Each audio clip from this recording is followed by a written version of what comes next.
Hi everyone, welcome to this week's episode of Career Questions. It's myself, Ash Mohammed, joined by Saud as always. Hi Saud.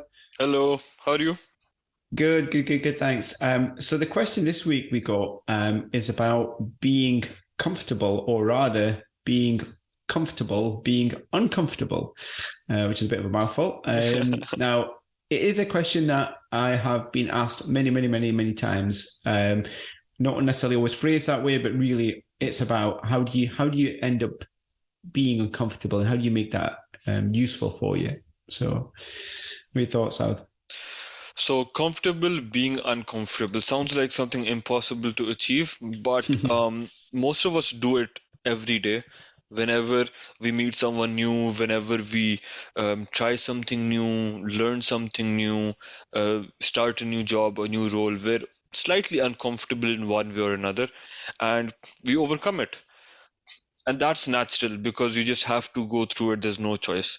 But I think regarding this question is how we can utilize that more consciously and push ourselves on purpose outside of our comfort zones so that we can live better lives.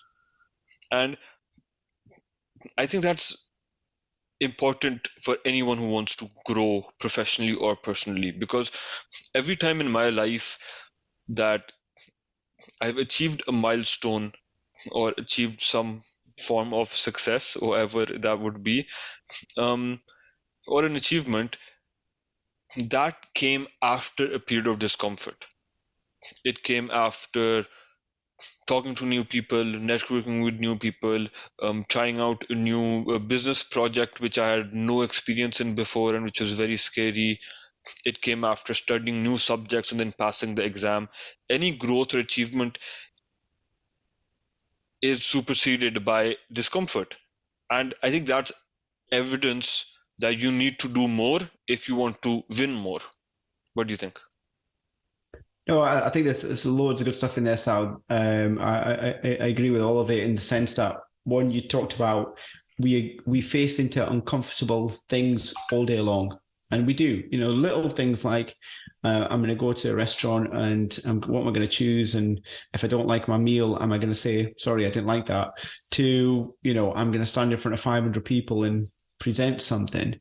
And so I think you're 100% right that it's connected to growth, whether it's personal or professional growth. And we kind of sometimes call it different things. Like, sometimes you might say, well, I'm not confident to do that, Mm. or I'm nervous about doing that. But it's all because it's kind of in your uncomfortable space. And one of the things I always kind of talk about when I'm doing kind of mentoring and coaching in this place, because I'm quite visual, is I'll get people to kind of, write the word comfortable in the middle, and then draw a little circle around it, and then we'll write out all of the things that make them uncomfortable. And it might be that, well, senior stakeholders make me very nervous, so I'll write that in the outside the circle. And suddenly, you'll find lots of words outside of the circle and only a few words in the comfortable. And then you slowly kind of push people in that uncomfortable space. So you said it, you articulated really well, which is you've got to push yourself in that space. So say, for example, it's senior stakeholder management. Mm. People's fear usually because I don't want to be exposed to them and fail. Yeah. And I might go in front of a senior stakeholder, I might embarrass myself, I might do something stupid, wrong, incorrect, call it what you will. But those things are driving the uncomfortable behavior because you're going, well, I'm not capable, or I'm going to say something wrong. So what you don't do is, like a rubber band, is you don't immediately put them in front of the CEO and go, here's an opportunity, because the rubber band's going to snap. You stretched it too fast, too soon. Yeah. But you just slowly ease them in. So that might be, you go, well, we're going to expose you to some senior-ish stakeholders. It might be your peer or someone just above you in the grade, but doing it in a safe manner. And that might be, actually, we're going to talk to them about a very safe subject, or you're talking to them in a small team meeting or one-to-one. And actually, you'll find that person's comfortable space grows a little bit because they've gone and done that, and they've gone, oh, nothing bad happened. Yeah. I'm fine. And then you grow that comfortable space, and you grow that comfortable space. And before you know it, your comfortable space is quite big. Because if I think back to, when I first joined the organization, a long time ago, 15, 16 years ago, the thought of talking to senior leaders frightened the life out of me, even just going in and organizing a team and being a leader and managing people's time and worrying about all sorts of things going wrong. So there's lots that you fear. But, as you said, if you continue on that journey, and the improvements could be really small, but as long as you're constantly putting yourself a little bit in that uncomfortable space, then you're growing. And it's funny because I use that language with Sophia, my daughter, when we're doing stuff, or she's got a piano performance and it's in front of a lot of people, and she's getting really nervous, and then we go, yeah, but you've done this in a group of 10, or you've done it with a group of 20, and it's the same thing, so you can do it. And then a few years later, when she's doing this, she's performing at concert halls and just strolls on and then just does it. And then I have to kind of remind her, go, remember, you from 3-4 years ago when, the thought of that, was really kind of worrying you. So it's amazing what you can do if you keep yourself in that uncomfortable space. It's amazing what you can kind of achieve. But it's a bit like everything else. And my other kind of poor analogy is it's a bit like, I do Taekwondo, and it's like no one's going to turn and do the splits from day one, right? You've got to stand in a stretch position for months, if not years, and you make small movements, and then eventually, you realize, holy moly, I can do pretty much the splits. Whereas when you first started, 5-6 years ago, you could barely touch your toes, and that's kind of the other thing with comfortable spaces, which is, it's not going to be an overnight thing. So it's not a binary switch where you go, I'm nervous about talking to senior stakeholders. Oh, I fixed it now. I'm perfect. It's gonna be a journey, and a bit like stretching, you're gonna have to do it regularly and frequently.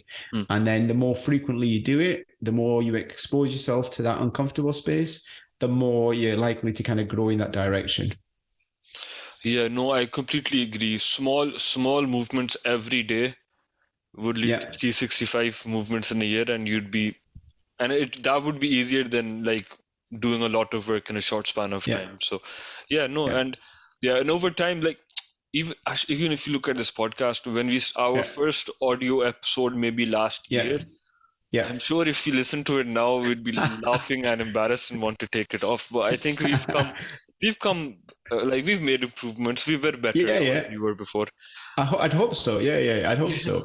The other thing I just wanted to say in this space, and is, it's definitely, we could cover it in another question, because it's a similar question I've had before, which is, the house of change type stuff, which is, comfortable space is always step one of the house of change, which is anything you ever want to do differently, right? We're always in our comfortable space. And again, using the gym analogy, right? If you're sat at home in your comfy sofa, you've got your snacks next to you, you're about to watch TV, your favorite episode, and then I knock on the door and go, Saud, should we go to the gym? And it's raining outside. You're going to go, nah, it's all right, Ash, I'm chilling, I'm relaxed. So it's against our kind of nature almost, this self-protection to get into the uncomfortable zone, because we like the comfortable space.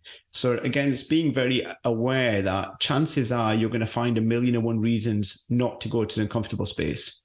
That might be, well, I'll start the gym on the 1st of January, or my back's a little bit sore, I won't go this week, or there's 1,000,001 excuses you can make. And it's being aware that they're all reasons you're stopping yourself going in your comfortable space. And if you become aware of those, it's amazing what you can achieve, because you can just manage that then. And that's the other thing you learn to practice, managing that behavior of stopping yourself going in an uncomfortable space. Yeah, no, absolutely. And the thing is, it's just on that point, it's is it called snowball effect? I think so. Well, depends what you're about to say. Yeah, but yeah. Yeah. So what happens is that once you've broken into your uncomfortable space, you've put yourself in a hard spot, it becomes easy to do it in other areas as well. Yeah. If we use a senior stakeholder example, if you're you find it hard to speak to senior stakeholders, and you've broken that barrier. You're comfortable now doing it. Then the Yes. skills, the mental fortitude, the Yeah. confidence you earn, that translates to other areas as Yes. well. You generally become a confident speaker, a better communicator. And so I think being uncomfortable is not only beneficial for that one goal, it affects Yeah. your life in other positive ways as well. Yeah. I think that's something that is very important as well. No, I think that's a spot on point. Yeah. And it's like anything, you keep practicing it, you're going to get better at it and you're going to become more aware of it.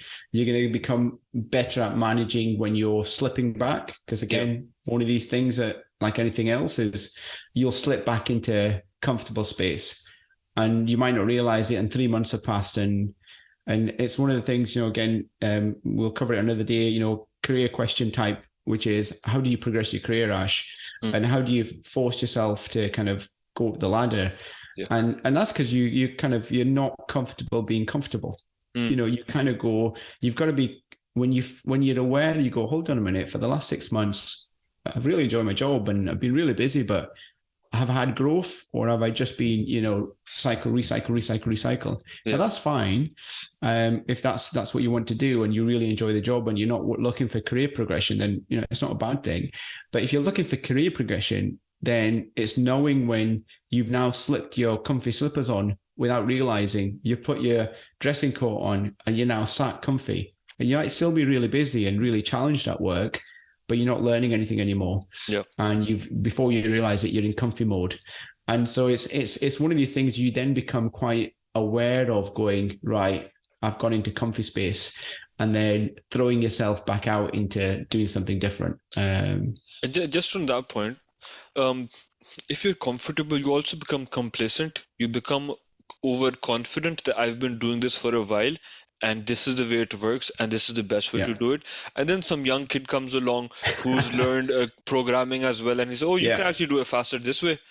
And that's you being less useful for the organization or Yeah. your own business or whatever you're doing, and that other person being more. So that's the world. We've seen examples as well. Corporations that fail to adapt to technological changes or societal changes, they went away. I don't Yeah. want to name companies, but I'm sure we can think of loads that were Yeah. Yeah. behemoths and they just disappeared into nothing Yeah. just because they Yeah. didn't adapt. So I think being uncomfortable is synonymous with adapting and Yes. adapting to change, and without that, it's not a very a bright picture, I think, in the Yeah, long no, term. no, I agree, and I think it's, I certainly enjoy it. I find it fun. I love learning. So being in my comfortable space means I'm learning, and that might be, watching somebody else do something. And to your point about this podcast, when we first started, you'd just be really kind of stressed about the week and going, am I going to say it right? What am I going to say? Is it going to, so but right now, hopefully we're a lot more natural at it. Yeah. And so the topic is the thing that takes over, and Mm. we're not worried too much about the way we're doing it. Yeah. And so that then improves the position. And the same way goes for every task you do, every activity you do. If you stop worrying about the activity, you release your brain to just do something really well and, like you said, different, and it frees your brain space to go, actually, hold on a minute, there's a different angle here. Mm. I could come at this from a slightly different angle and I might come up with a new idea. So yeah, no, completely agree. If you like this video, please like, subscribe and share with your friends. And if you want similar content, check out our other videos.